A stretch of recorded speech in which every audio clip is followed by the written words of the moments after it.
Hey, welcome everybody to Bridging the Seen and Unseen. I am that gangster, preacher, clergy, podcaster guy, crazy guy, Shane McLain, and this is Gwen. Hey, How are you? I was going to say crazy stuff with you, man, but I didn't know. I don't really have anything crazy to say about you. And plus, females kind of scare me because, like, they may go off on me, man. And I may have like the she woman man haters club going on here because Angie's like right here. she's probably giving you that look, and Yeah. I don't want to do it. Can you close that, babe? Can you close that real quick? But Anyway. guys, hey, I'm sorry for the glare. It's a bad glare that comes in. But tonight I am super excited. My guest that we've had, we have wanted to get together for a while and do a show together. But she is an awesome person. We've been on shows together. But let's bring her on, Tracey Lynn. Hey. Hi. Hey. Well, glad I finally got here. I am. I'm glad you're on. I'm glad you're here with us. It's an honor. Can you tell everybody just who you are and a little bit about yourself? Okay.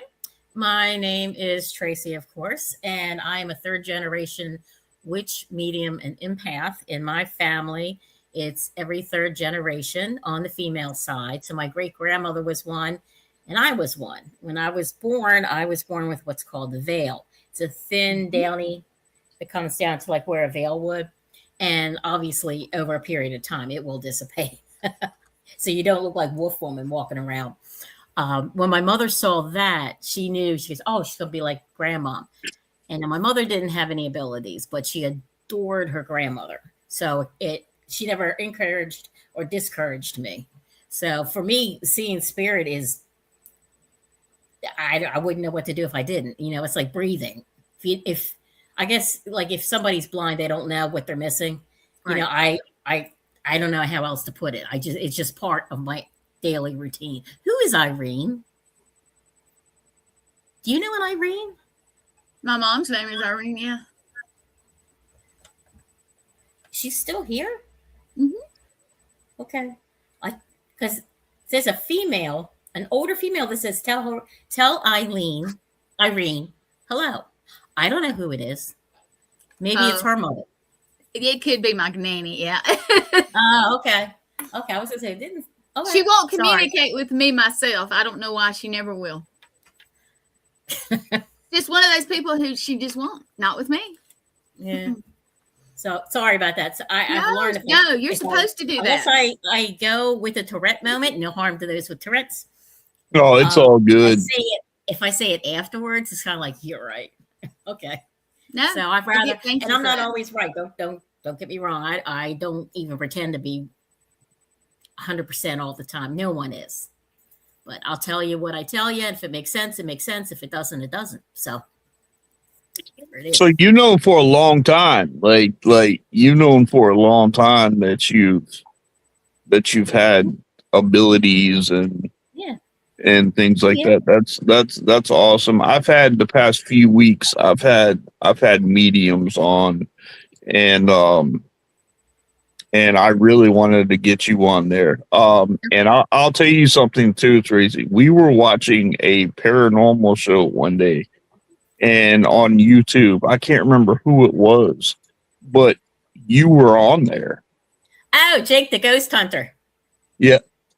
I think so. Jake, something like, down at Laurel's house of ours. Yeah. You were on there. And I was like, wow. I was like, look at her. Yeah. And I was like, wow.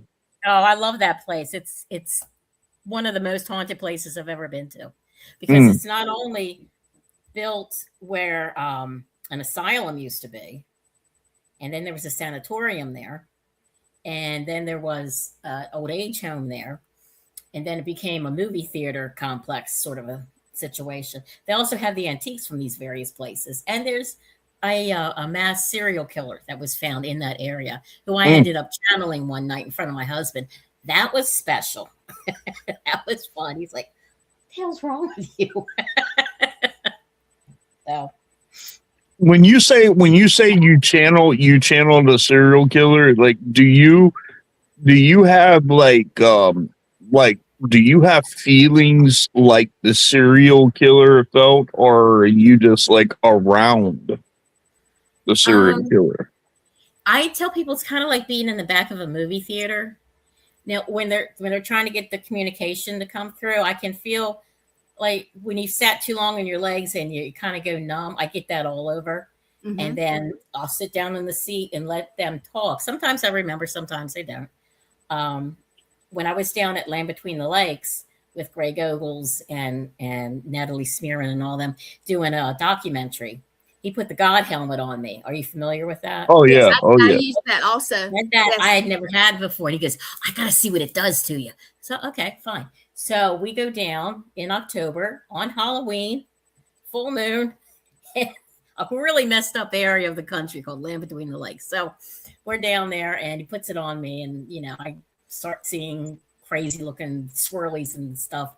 And then he put the Estes method on me, and that particular scenario, I actually wrote about it in my little book. I'll tell you about that in a minute.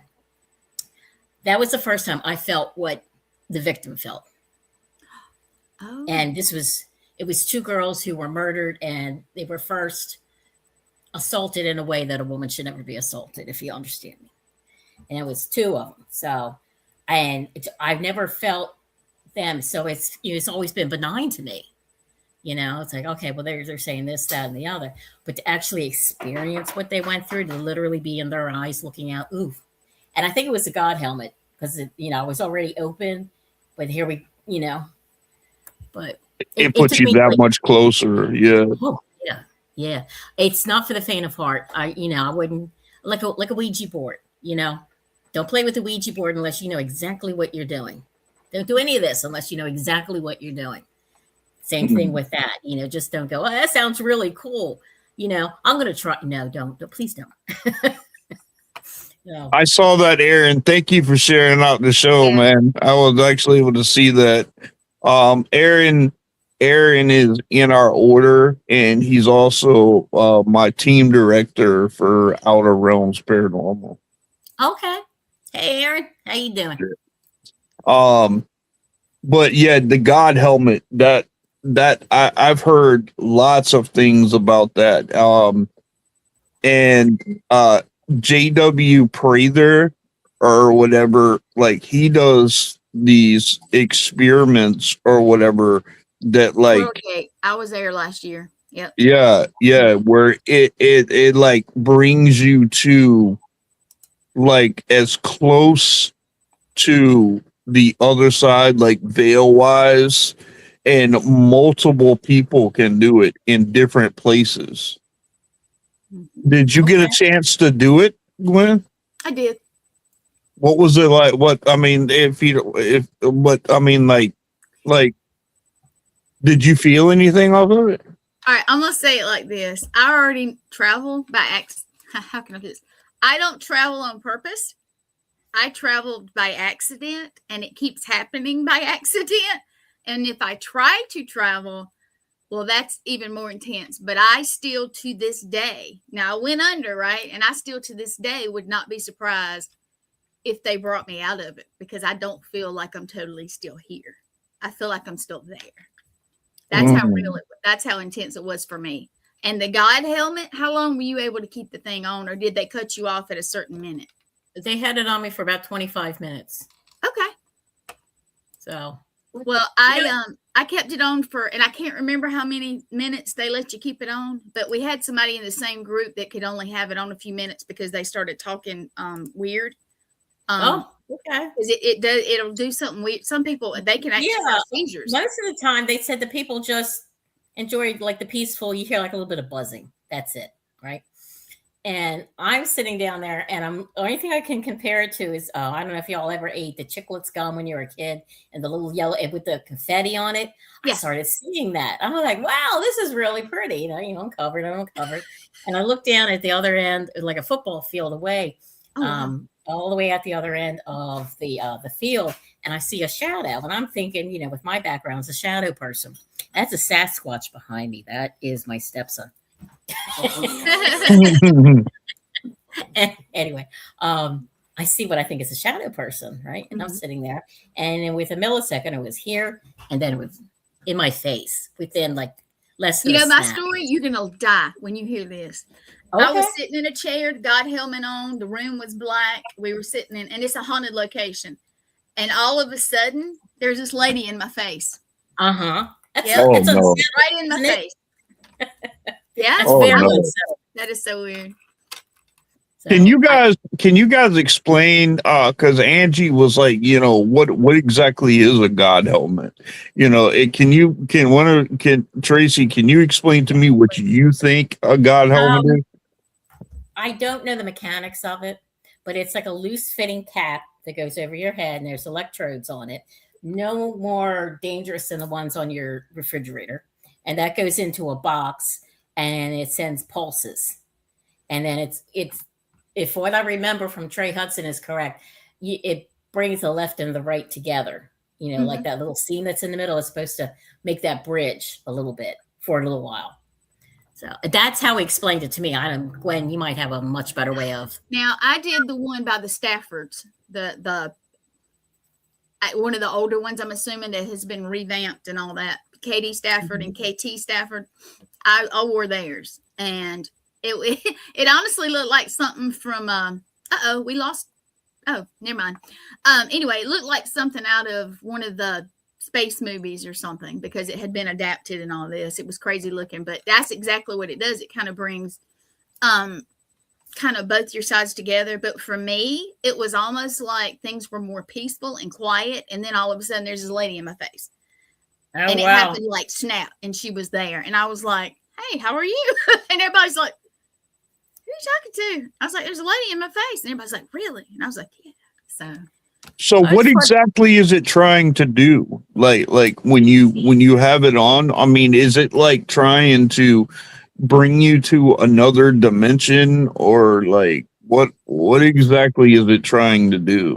I look at it as it's trying to give you a little boost of energy so you can it enhances some psychic. Yeah, there you go. And some people, now this is the way I understand it, Tracey.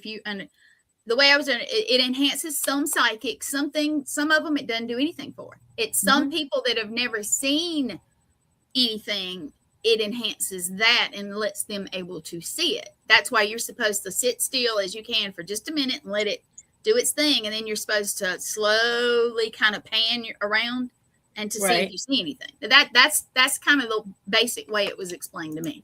So what if somebody's not psychic? You know, I mean, and say like I was a skeptic, which I'm not, and somebody was explaining that to me, and they said, well, put this on. Would I get the same things that you guys would get, or like what? I mean, most everybody's born with it. Yeah. Okay. But then through no fault of their own, like the parents is either religious thing, oh, there's no such thing as ghosts, or, you know, it's just your invisible friend, or what, it shuts down. Once it's shut down, it's shut down. You might get a little spark here and there, especially if you're around another medium or another psychic, whatever you want to call it. But as far as like having it affect like would be for she and I, no, that's not going to be your everyday person. They're going to get weirded out by it because they're not used to it.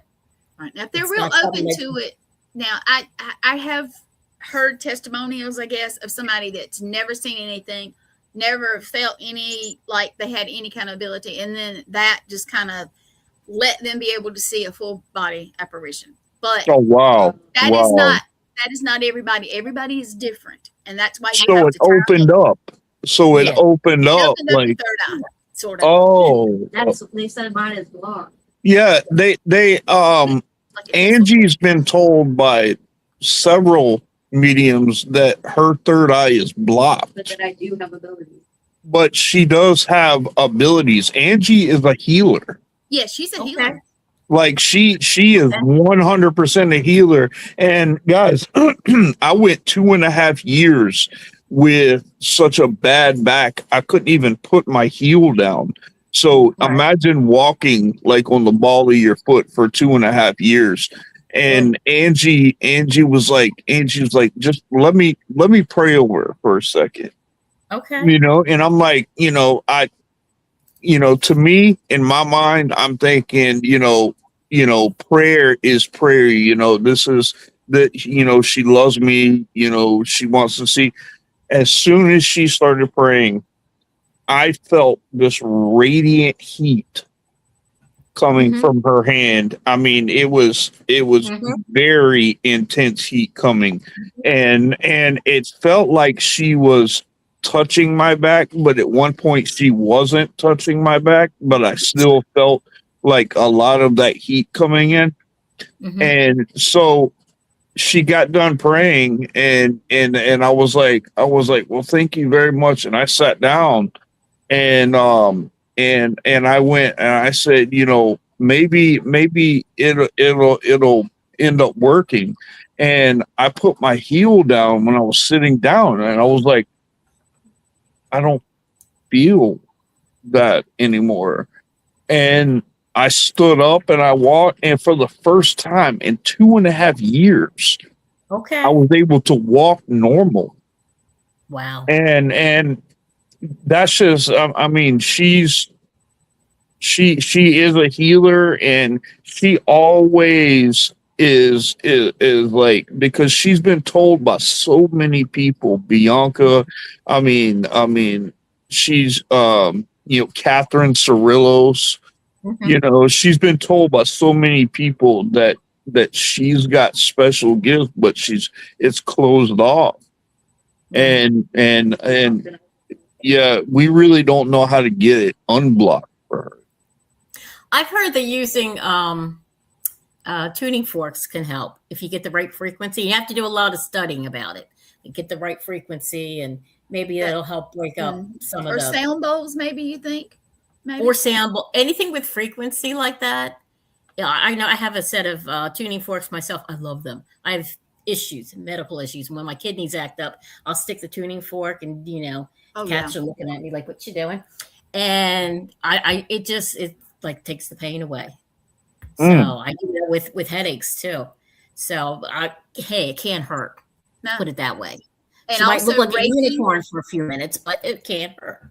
True. Some people with Reiki can help you open it up. I do Reiki. And now I have these new gadgets, and they're really cool. They're copper coils that go on this side of your hand and this side, and on both. And they hold like this, or actually like this. Okay. And when I'm doing energy stuff and I have those on, it somehow it's a copper cycles it better, through my hands. And but they're new, and I've only tried them on one thing, and it was unique. Well, but if you have a piece of copper just sitting around your house, when it gets a little warmer, take that, go outside, take your shoes off, put the copper in the ground, hold on to the copper, and just let it do its thing. What it'll do is it'll draw the negativity out. I ground myself every day. Yeah. Yep. And it does. And when I have them on and ground myself, it's amazing. Yeah. It's like next level with the copper. And again, I don't understand how any of this works. I couldn't begin to tell you.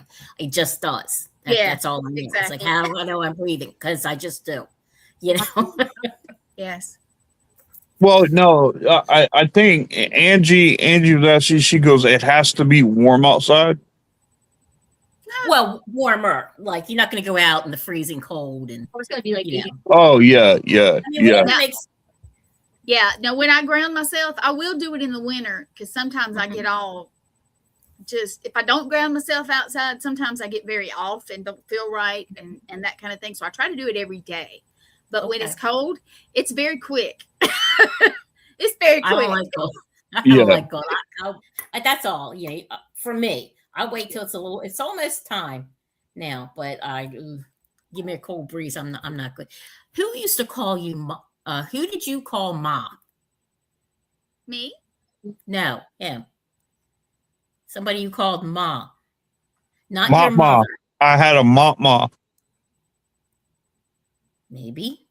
I had a mama, which was my grandmother, and she was the absolute closest person that's ever been to me in my life. Oh, okay. Well, hi. How you doing? That's cool. I was like, oh. Yeah. She it's my dad's mom, and Okay. I spent a lot of time with her. Like, she is one of the most special people that have ever been in my life. You know, when I was going through having difficulties with parental units when I was, a kid, my grandmother was the closest thing to me. And so yeah, you said ma, and I know, and I called her Mama. Okay. That makes sense. Mm-hmm. That's cool. It's nice to know she's looking in on you. Yeah, Aaron's asking us a question. Tracey, I don't know if you can see it really good. And he says, hold on.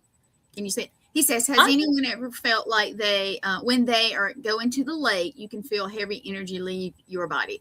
I go into the ocean, and it is the best thing in the world. So Yeah, as long as it's something natural, pure, real grass, not like that stuff on playgrounds, sand, water, something nature-wise. Concrete won't do it. Asphalt won't do it. You got to be on nature. But, I love going into the water. Yeah. Oh. I heard somebody else tell me too that like they said that one of the best groundings they have is I know it's going to sound, but they go out and they hug a tree. Yeah, it's the same thing. There's nothing wrong with that. Sorry, I was about to have a cat that got sick on me. Oh no. Okay, I understand that one. Yeah, the energy that comes from the tree think of that as like compressed energy that's from the ground. You mean, because you're funneling it up into the tree. So it's nothing crazy about that. He might look crazy, but who the hell cares anymore? No, if you want to hug a tree, hug a tree. Yeah, I mean, they said that because they're like they were having a bad experience inside of a location. Okay. And they like things were like really, and he went outside, because of course when you leave the area, you get out to, especially like if you're having an experience that's not so good, like if something's trying to temporarily take over or something like that, and it makes you feel uncomfortable. Of course, you want to get out of the area. Well, he got outside or whatever, and he just rolled up his pants, took his shoes off, walked through the grass, walked right through a tree, and held on to a tree. And he said, within minutes, it just it resettled his. Yeah, it's not just for hippies anymore. It's good for you. That's amazing. That's why I like having and learning about all this, especially from different people. And you guys go in for the past like 6 weeks. I've had mediums on, and because I like hearing how you guys operate. Mm-hmm. Now, let me tell you some comments real quick. Shane can't see it because he's on a phone. No, Tracey. No. So if you're wondering why I'm doing this, Chris, funny Chris, he said, "Who authorized this cast?" Yeah, it's the best cast, man. That's what's happening here. And Aaron was talking about for minerals, hold like obsidian in one hand and quartz. Yeah, I get it. I like my stuff too. And yeah, if you hug a tree, look for baby copperheads first. That's what Marla says. Yeah, I agree. What is it? What is it? Say that again. Marla Sabins. She's a friend of ours. She says, if you hug a tree, look for a baby copperhead first. Oh, I thought she was saying to like find a baby, and I'm like, what? No. How are you going to ground yourself off a copperhead? Just once.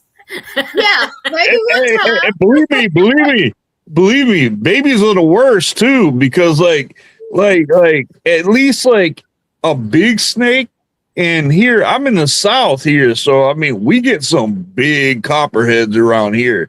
And I'm telling you, it's not the real big ones that you have to worry about. It's some little ones because they have no control over how much they're actually injecting inside of you.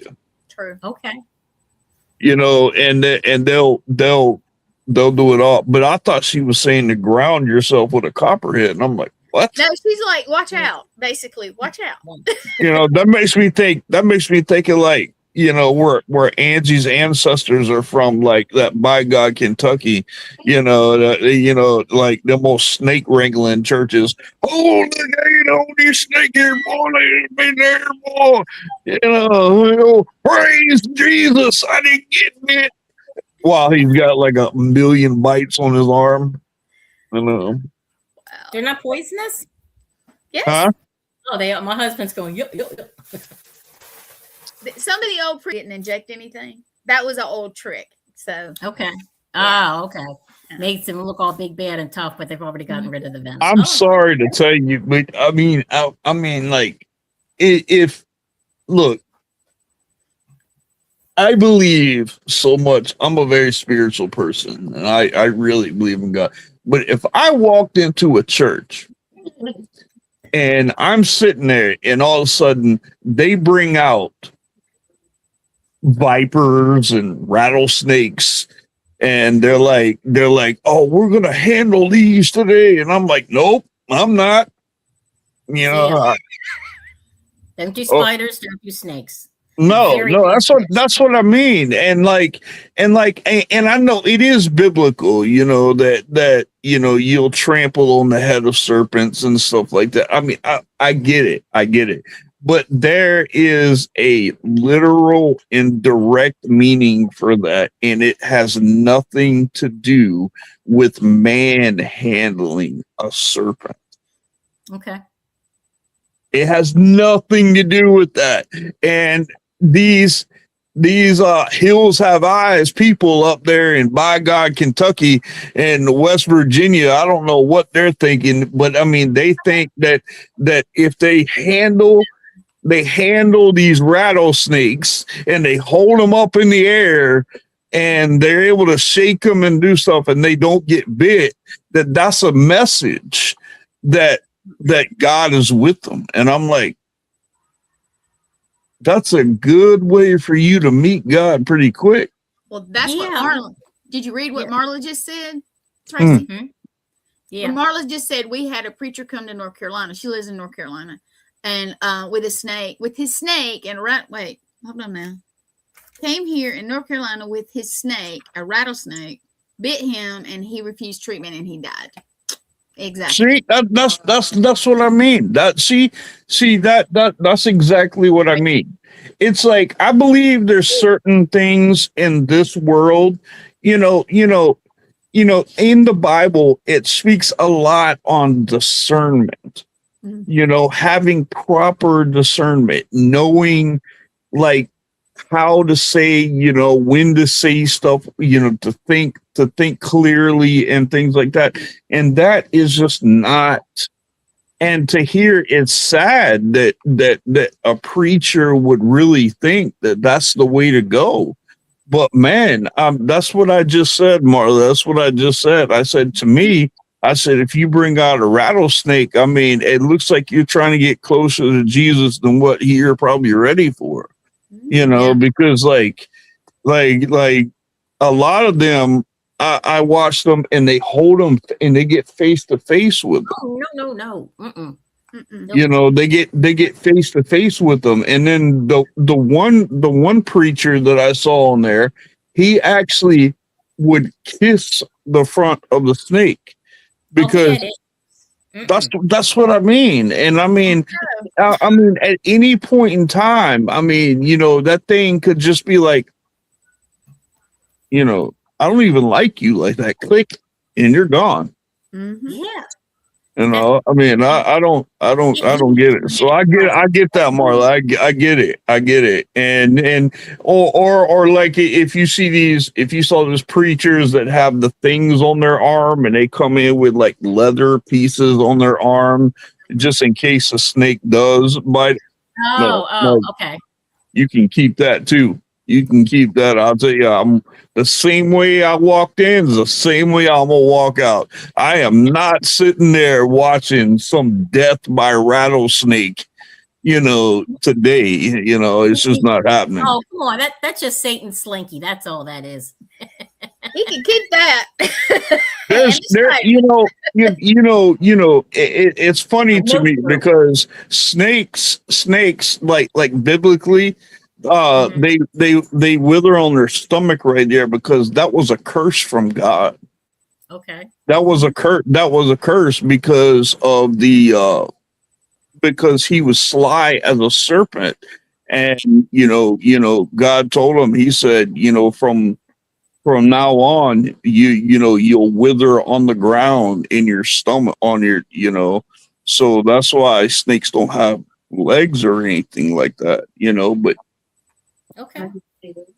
I just cannot deal with snakes. I cannot. I don't like them. And like I said, in the South here, we have copperheads, and we have copperheads water moccasins. Oh. Have you ever heard of a water moccasin? Yeah. Yeah, they're black, and they have they'll actually sit there, and they can be in the water, or they sit there with their mouth open, and their mouth is all white, and that's what they use to catch stuff, and you do not want to get bit by one of them jokers either. No. So Tracey, the paranormal white witch, tell us how you accumulated that name, and what does that mean to you being in the paranormal? I like the paranormal. I'm white and I'm a witch. No, I'm just teasing. Well, He's then, like, let's just be straight up on point and nothing else. No, honestly, it was a name that was given to me by someone, and a stage name, as you were, whatever. And I liked it. I thought it had a nice flow to it. It does. I've always been involved with the paranormal.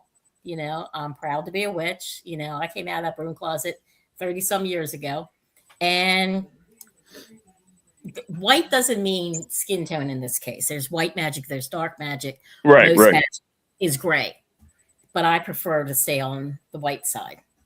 So good. It was just throwing some words together, and then it just stuck. I can't help myself when somebody asks me that. Well, because I'm paranormal, I'm white, and I'm a witch. I like that. That's cute.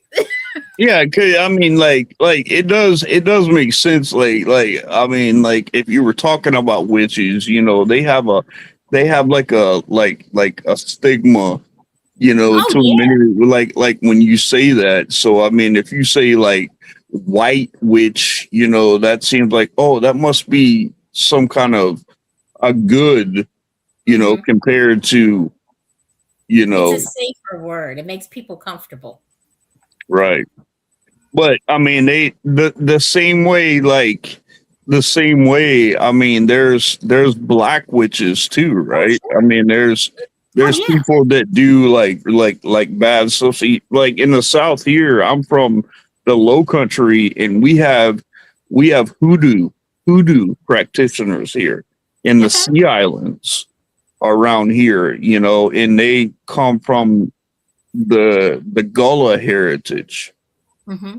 And they speak Geechee or whatever, but man, I just saw Nespar posted, and somebody sent them what they called a Geechee doll, and I had to correct them because I'm like, there's no such thing as a Geechee doll. It's actually a Gullah doll. It's actually Geechee is the language that they speak. Right. Okay. You know, and they're real hoodoo around here. They're not exactly voodoo, but like they have a very strong belief, like in hoodoo, that if you're good to me, I'm good to you. If you're bad to me, you know, I'll be worse to you. Yeah, you reap what you sow. And I mean, they're really serious. They're really serious about their stuff. Like they're old time island remedies, you know, and stuff like that. Like if you come here and you go down to some of these islands right here, you may have like a blue house or whatever with green shutters, you know, and that's usually a hoodoo or a gullah person that stays there because it keeps the boogeyman out from the window. Huh? Yeah. No.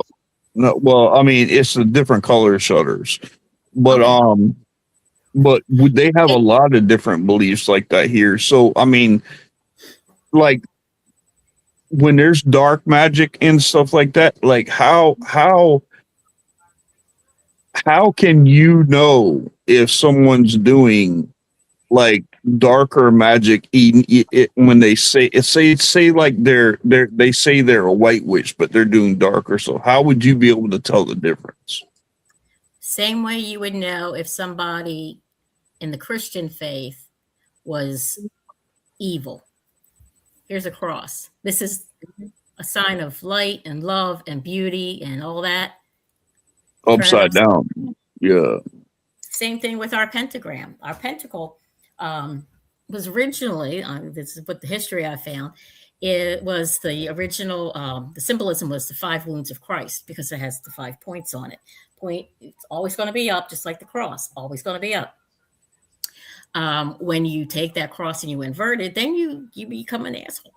You know, that's when people just go, and it always comes back on them because you cannot wish, like I am absolutely, it's an oath I take. I can't hate anybody.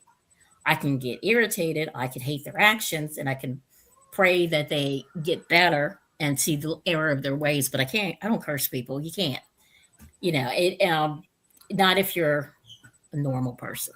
All right. There's some loonies out there. We all know this.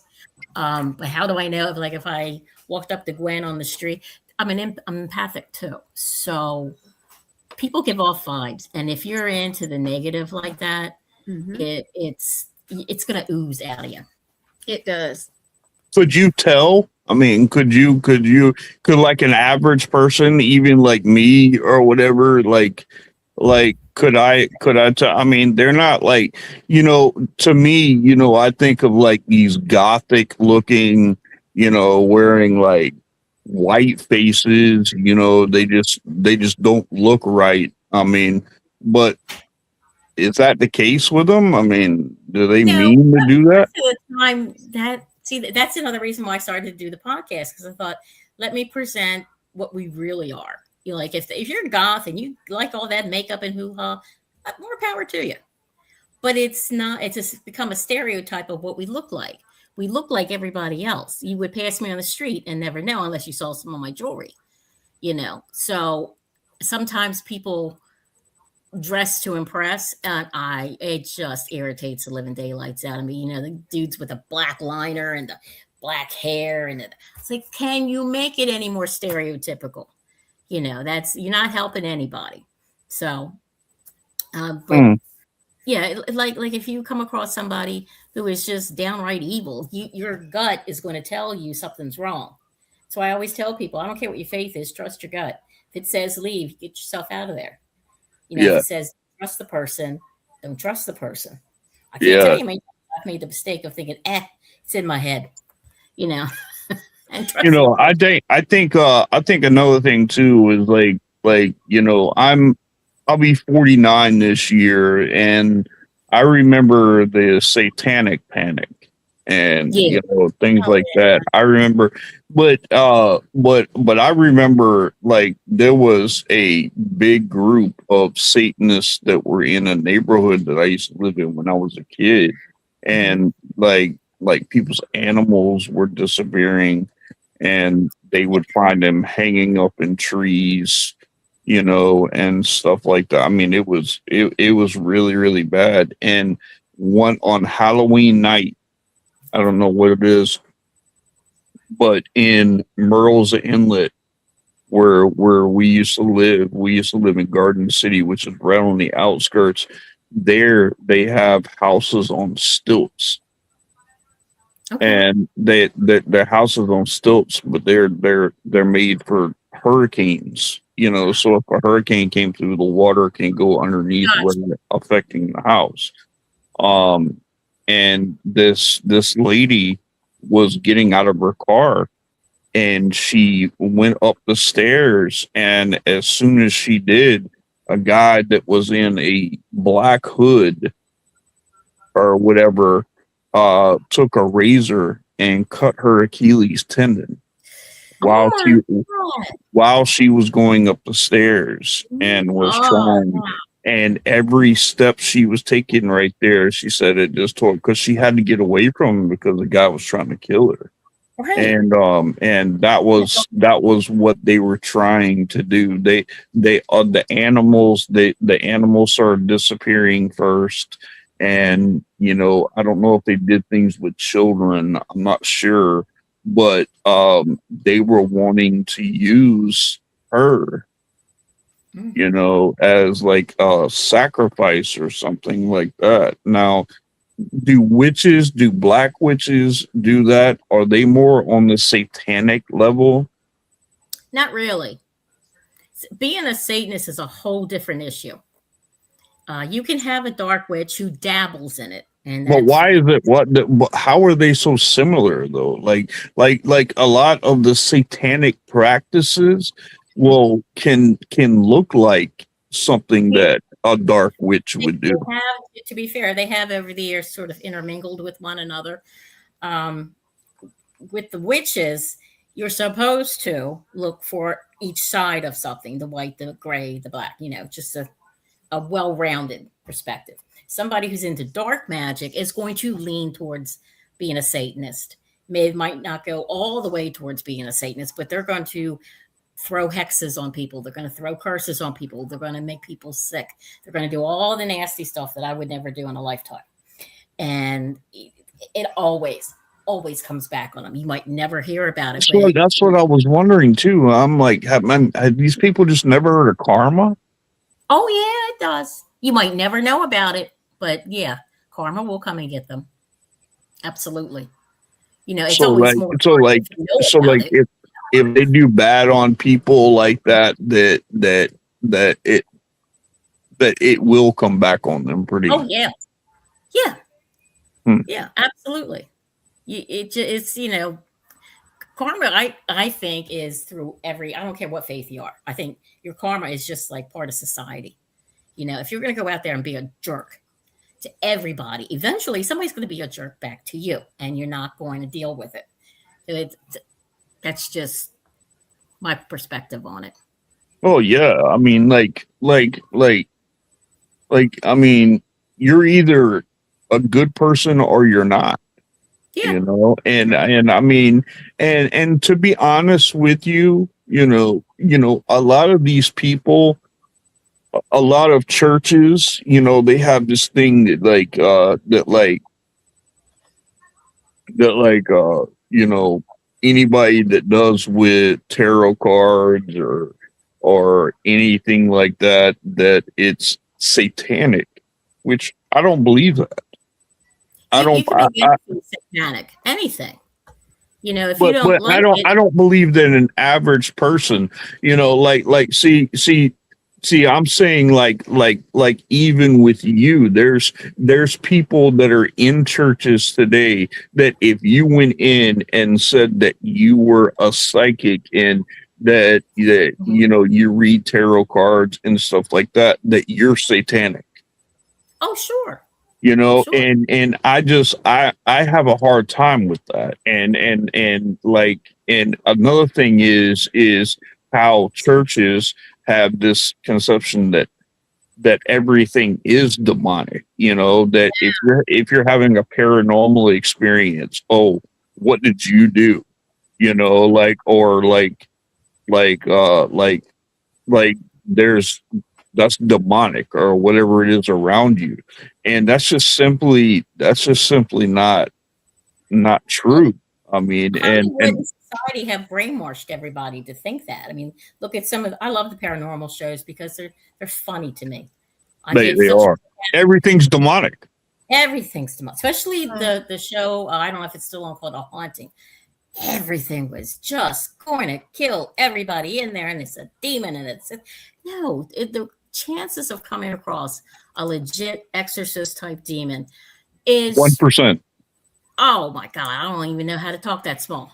You know, it's 1%. just 1%. yeah. I mean, I work I thought cases. you said what percent? I work cases like that. I work cases. I work spiritual warfare cases. I work residential cases, you know, in things as clergy. So I do clearing, cleansings, and blessings and stuff like that. And I have been around a true exorcism. I've been around, you know, when someone is demonically oppressed, and there are certain things that happen to and around and in that person that a normal person is not going to be able to do, comprehend, or anything. Absolutely. And Absolutely. the way that they're saying like YouTube and everything is putting demonic out there, like, oh well, a coffee cup flew out of the thing, that must be a demon. You know, Yeah. come on, man. I mean, really? Oh, the Really? podcasts are the best. They're the ones that it's the scariest night, the worst demon. We almost died. Every single one. Like yeah. Stop A it. lot of them are. And they think, and one thing that I've noticed is that they think they're going to get more views if they put demon, or you know, I really like the ones to where they put demon inside the name of them, and then they have a scratch on their face or something like that, and it never even happens on the show. Oh, That's yeah. clickbait, Shane. Yeah. That's yeah. what they call it, clickbait. It gets you to click See, on that's it. what I thought. That's what Angie said. That's what Angie said. I'd never heard of that, and I'm like, and I noticed that, and I'm like, how are they even why would they do that? Because they just want what I guess eventually becomes easy money for them once you're up to that level of subscribers and whatnot. But I won't mention the name of the show. But there is a podcast out there that I just had all kinds of respect for until they went to Burkittsville, Maryland. Now, if you remember the Blair Witch, it took the town's name of Burkittsville. Burkittsville has a road, and it has the big major business in that town is an antique store. That's it. And then it's farms and houses. That's all it is.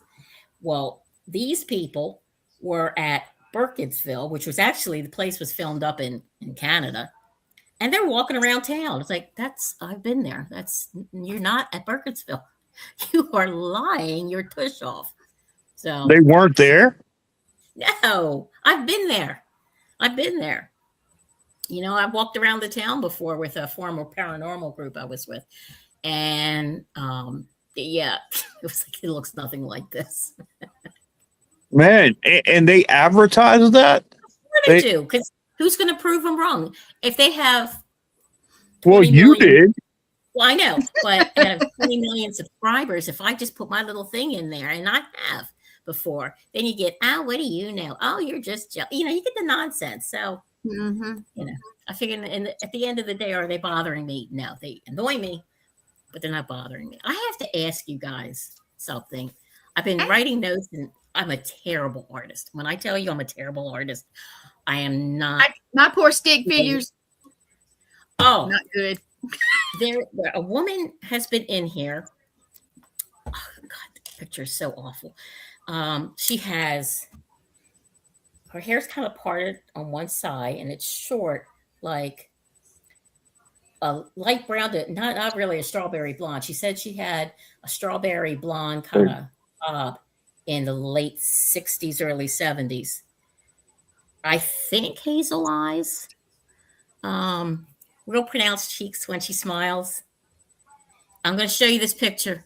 Please forgive me. I have no idea. But I know who I that is. think that's Angie's mom. shut up. Angie, I didn't mean to insult your mom like this because she looks. I can't draw. She said she couldn't draw right. She just described. It's my mom. She just described. She just described exactly what your mom and Angie's. Yeah, she's starting to get emotional. She lost her mom in 2012 to ovarian cancer. I was going to ask you, and this is like that afterwards. Did you have it? Because I can see her. She said at one point I was like this, and there was a bandana with like little flowers or something on it, and I could see her eyes real sunken. She goes, "But now I'm whole. Now I'm fine. You know, everything's good." And yeah, she used to wear bandanas on her head. Okay. And she says that she's really happy that your mother kind of took your wife under her wing afterwards. Yeah, she's happy that my mom took you under her wing. Yeah. And that's nothing to feel guilty about. She has waited for this the whole time. She has wanted her mom to come through so much. Oh. Okay. I mean, can you get a name? Mm-mm. Her name is Nancy. Okay. Her name sometimes is. I do names, sometimes I don't. I just not with this one. So, Nancy. Okay. Yeah, that's amazing. That Angie, can you find the picture? Yeah, we're gonna if we find it. I mean, when you described I was hoping she was listening. You know, when you were saying that because you were describing her mom. Okay. You know, and like her mom was one of the best women I've ever been around my entire life.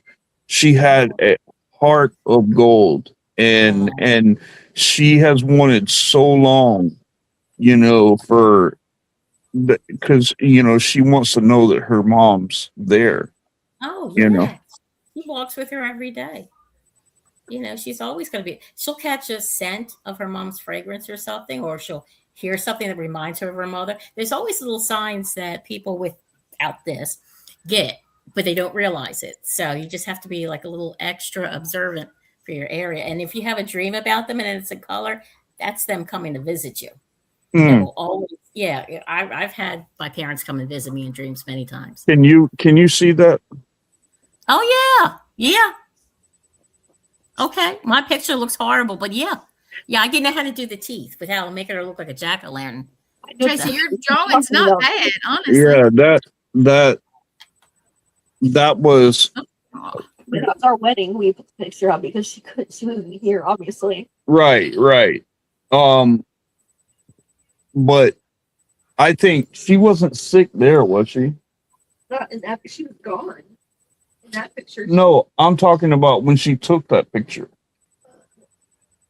No, because I mean, it was such a bad digression. Like she had stage 4 ovarian cancer, and I mean, and Angie's dad was just a horrible person. I mean, he was horrible, treated her bad. I mean, like her oxygen tank, she was asleep in the chair and she had an oxygen tank, and the oxygen tank caught on fire on the tube and it burnt his carpet in the room, and he threatened to throw all her stuff out in the yard and just tell all her nurses not to even come back, that because of their machine There's the burnt. pumpkin eyes. Yeah, and there's her when with her. Yeah. I've seen that picture. That's the one Yeah. Yeah. She showed me herself because they can present however they want. And she said, I used to be like this. She goes, I don't even have to wear glasses anymore. She said, everything's 100%. Give her a hug, Shane. Come on. Yeah, Here, give come the on. lady a hug. I don't like making people cry, but you know, It's a happy cry. She wanted. Yeah. Hey, look. Let me tell you guys something. Like her mom, her ashes are right here, and Okay. inside that box. Inside that box are her glasses. Oh, okay. Look. The ones, if I'm seeing them correctly, that she used to wear, I don't know if it's wireless is the right word, but if there was a frame on them, it's very, very minimal. Yeah, they're wire. Yeah, that. Okay. Yeah. That one with glasses. Yeah. I don't know if you can. I can see her. Yeah. Beautiful lady. And yeah, this is. Mm-hmm. Yeah, the pronounced cheek here, you know? Yeah. There's the big smile. Yeah, she said she saw there's. Yeah. Look at I didn't know. I can barely draw as it is, but then to do the teeth, I'm like, it's going to look like a jack-o'-lantern. That's you know, Tracey, you know, listen, we've had a lot of things, and Angie's gotten a lot of things, you know, where Catherine Cirillo's her Angie's dad, you know, came through, you know, and Catherine is in Greece, you know, so there's no way. She's a good friend of mine, and like she described her dad's motorcycle, and you know, said that that his motorcycle went to the wrong person. It was supposed to go to Angie, and it was. And I mean, she was saying all that, but the one thing that she's always wanted was for somebody to come through and say that her mom came through. Yeah, And beautiful. you just did it. You just did it, which is amazing. And but I'm glad I can help. I don't like making people cry, but I'm glad I yeah. Yeah. She honestly, she needed that. She needed that, you know, because you don't know how many times, you know, we sit there and be like, you know, I wish I would get it. And you know, now she'll be talking about her mom, and all of a sudden we'll see a red cardinal, you know, or something like that. Now, I mean, there's certain signs, or, you know, she was a smoker, or just out of the blue, you know, we'll smell cigarette smoke or something like that, you know, which is, you know, and I mean, there's things like that. But to hear the way that you put it, there's no question there. And we really appreciate that. You know, I really appreciate that. Like she says, thank you very much. Here you go, Andy. Oh, you're welcome. Well, Tracey, our hour's almost up already, but that just means that I'm gonna have to have you back for round 2. Awesome. I love to. But you don't understand what you've done tonight. And I really hope that you do understand, because she has waited so long, and I have waited for her for so long, and to have you bring it up, you know, means so much to us, and we'll never forget this. So thank you very much. Okay. Oh, please, you're welcome. You're welcome. All right. Hey, Tracey, thank you so much for being on, and it's been a blast, and you're an amazing person. And real quick, can you tell everybody how to get a hold of you? Yeah, if you go on, I'm not that tech savvy, so I don't have a whole lot of ats and underscores and all that other stuff. You can get me on regular Facebook under Tracey Lynn, and remember to put the E in my name.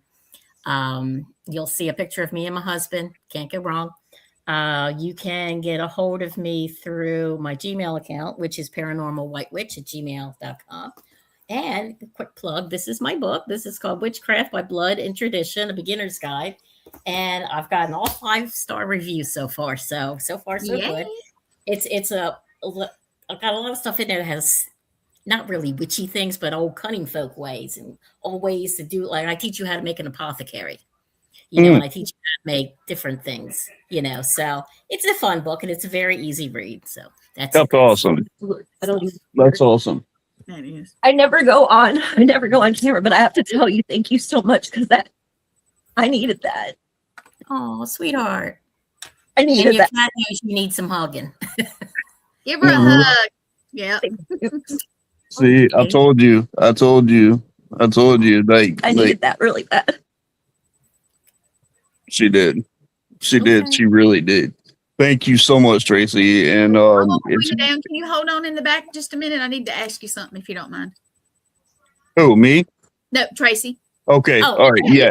And too, Shane. I need to ask Tracey something if she didn't mind hanging on for just a minute. All right, Tracey. Thank you so much. And it's been a blast. And thank you so much for what you've done. And I hope you know that you've done a really good thing here tonight.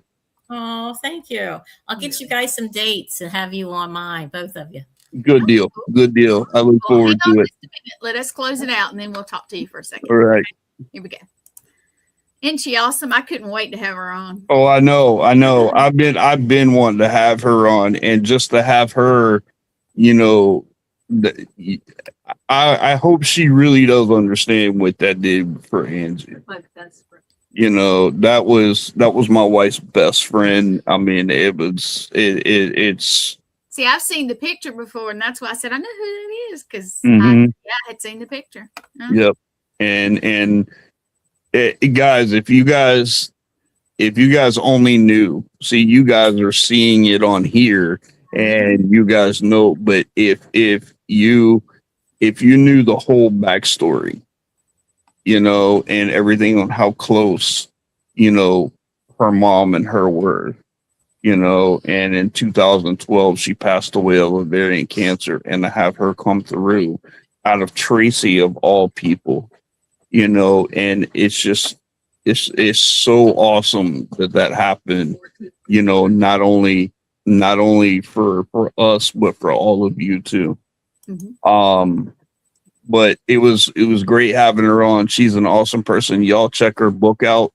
Go check her book. Look at her page. She is a phenomenal person. And I thank all of you for being on, for commenting, for doing all that. And you guys, stay tuned. We got some good people coming up, okay? All right, you guys be safe and be blessed always and stay spooky, people. Peace.